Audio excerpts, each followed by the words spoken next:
Welcome to this channel. Don't forget to like this video, comment, share, and subscribe to this channel.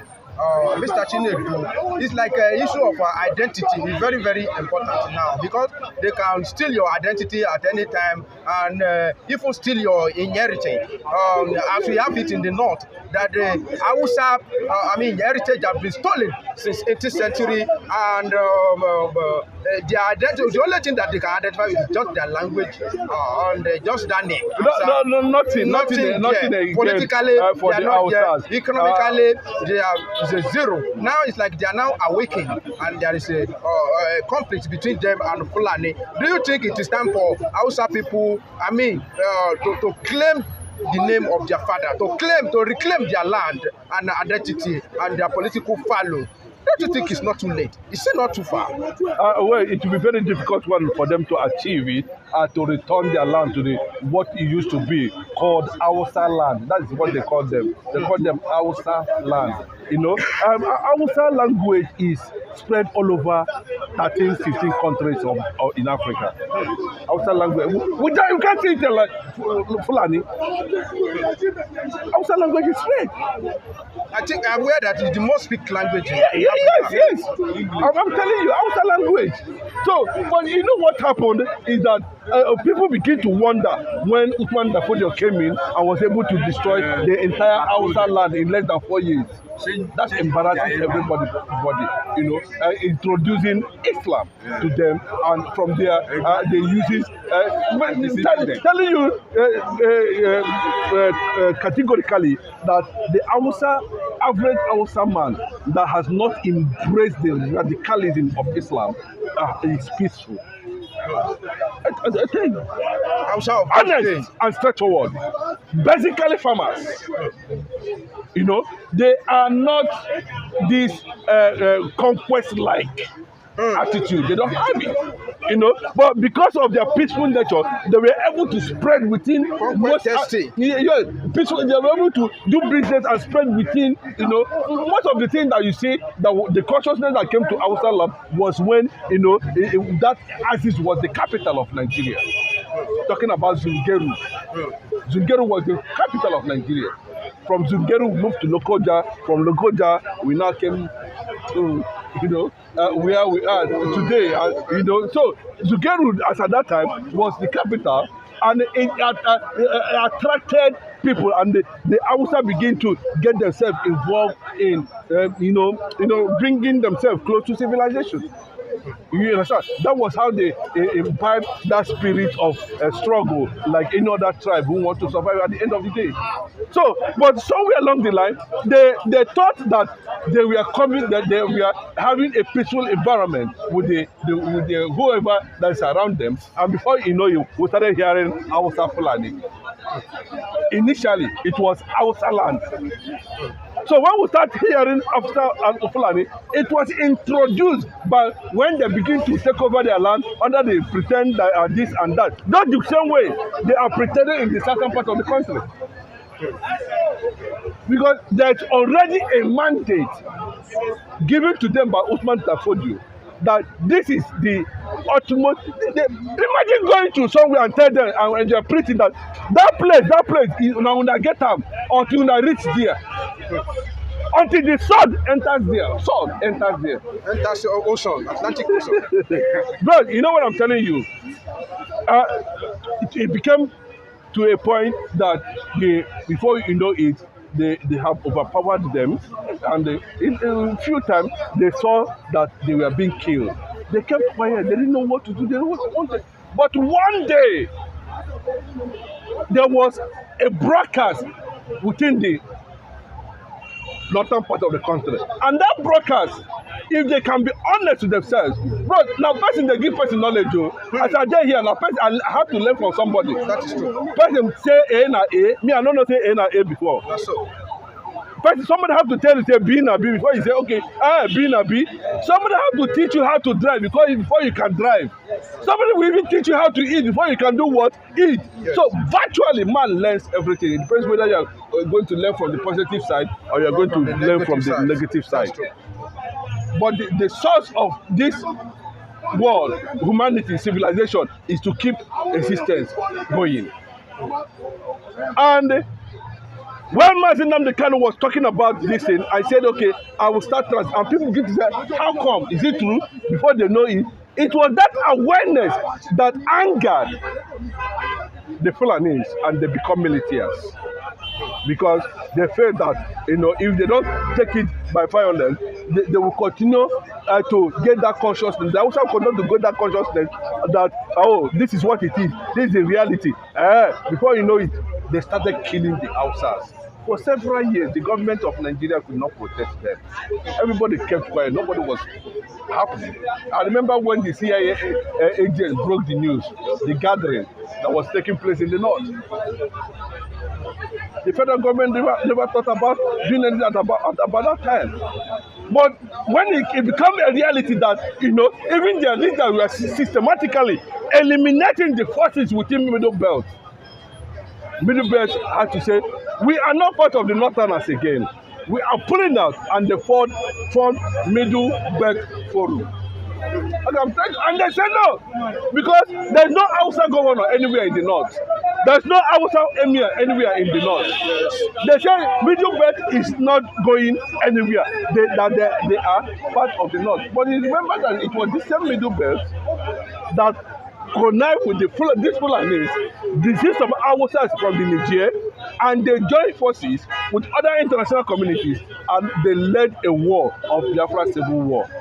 The Igbos stood without arms and defended their land until there was a ceasefire. Then, what happened there in Benue? Those who fought for them in Benue are running away from their ancestral land, targeting to have refuge in Biafra land. That's what Gowon, the one of them are saying. They are paying ransom. Gowon is running away. Danjuma is running away. Danjuma is not calling for self-defense. No, it's not. I'm telling you now. So the Hausas now look at it that how come 16 million Fulanis can defeat 66 million Hausas? There was this consciousness. There was this right. Few days ago, they carry out the latest major onslaught against the Fulanis. Unbelievable. And they said, after that, they were celebrating Mazi Nnamdi Kanu. Everybody in Nigeria now talking about Mazi Nnamdi Kanu because they saw the future. And they said that they are ready to take off whoever they are. But let me tell you, it will get to a point the Hausa youths themselves will start challenging the emirship in the north. That is going to be the target. Of course, because that consciousness is. You can see they were not coming out before; they have started coming out. The Hausas themselves are going. What actually happened? Who are these Fulanis? Who are they?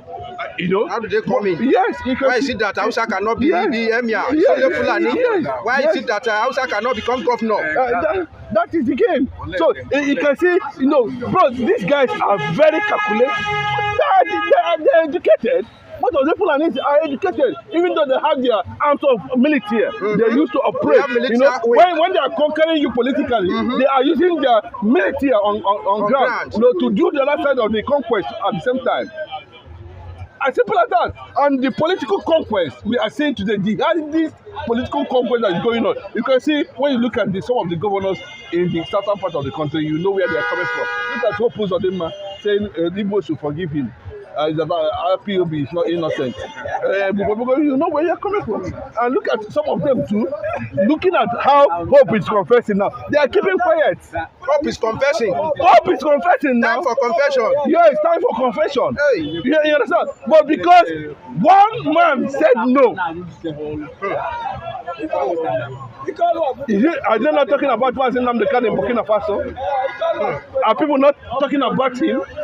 Go to Cameroon. Surprisingly, I was even listening to one guy talking with all this northern English tonation. You know how to stand, and he said he was talking about Aburi Accord, and he said all of us we have leader, and he cited Nnamdi Kanu as an example of Southeast that whatever he said in that place is fine. I said so we need leader, not all this our ruler. No, yes, because my brother, I celebrate Ibrahim Traore, of Burkina Faso. I celebrate him, a resilient man, a man who wants to defend.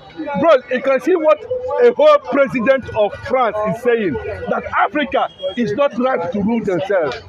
That is blasphemy. That is a slap on the black man's mentality and sensibility. And that was why when you see, I keep on saying it, you know, the Hausa themselves in the north are celebrating Mazen Nnamdi Kanu, and because Nnamdi Kanu Kwechiri, Nnamdi Kanu said no. Somebody said no to criminality, and everybody rise up. And then you can see that there's this consciousness now, to the extent now that the southern governors can take a bold step and challenge the northern oligarchy.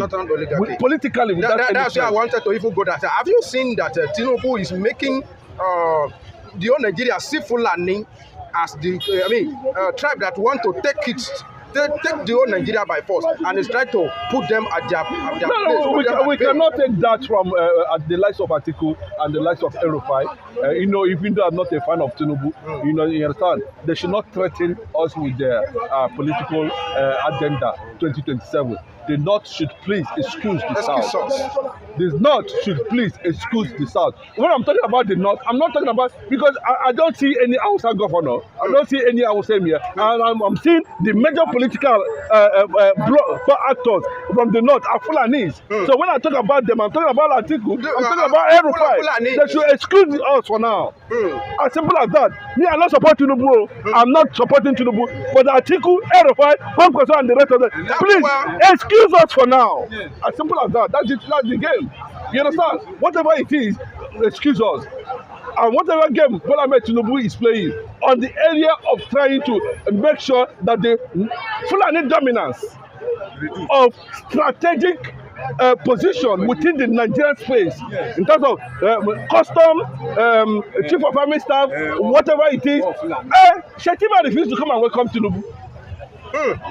When Tinubu came back when he came back from France, they called him for a meeting in Nasuro. He said he's not interested. That is a crime in the world. Lead your Fulani conquest. Let us see clearly whether maybe Shetima is want to dance to the Fulani something. Shetima is not a Fulani man. Bro, you can't tell me that. Let me tell you. A Kanuri man. Let me tell you. It's from Borno State. Do you know why the agitation, the Boko Haram was nursed and planted in Borno? You know, do you know what Borno is? Do you know why they said that should be the target instead of Sokoto? Borno was an empire. Thank you, sir. I know Borno Empire. You understand? So they begin from there. See, when you see, bro, we know these guys are strategic in carrying out some certain things.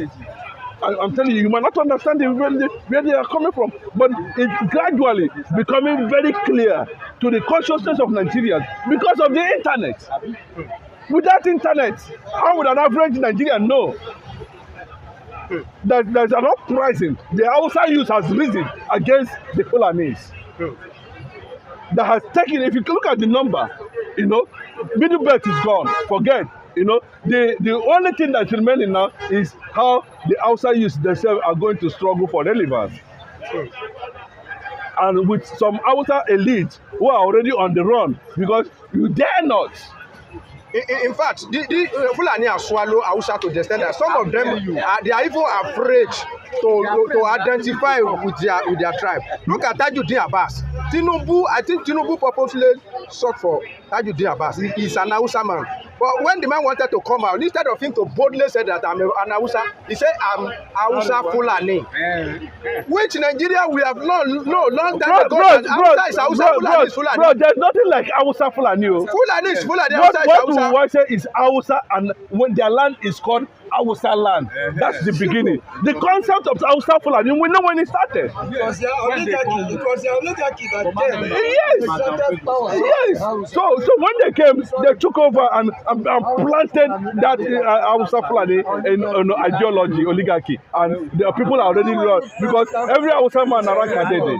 Because Mr. Chinedu, if to say your mommy is a Yoruba man, your daddy is an Igbo man, purely you are an Igbo man. Confirm. Except you want something to share from Yoruba, that's why you will say, I'm a Igbo Yoruba, my mommy is a Yoruba. Confirm. So I wonder why Tajuddin Abbas is even factually. Bro, let me tell you, that is why when you see somebody like Chukwuma Kaduna Zogo, You celebrate him. was the end of that war. He was born in Zingeru.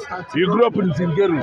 He everything. He became an Hausa. He became more of a Hausa than an Igbo. You speak Hausa So, more but than language. have you gone to read Sukumanzogu book? So you will understand what was happening in the north, what the British was doing in the north after that time. You also feel bad.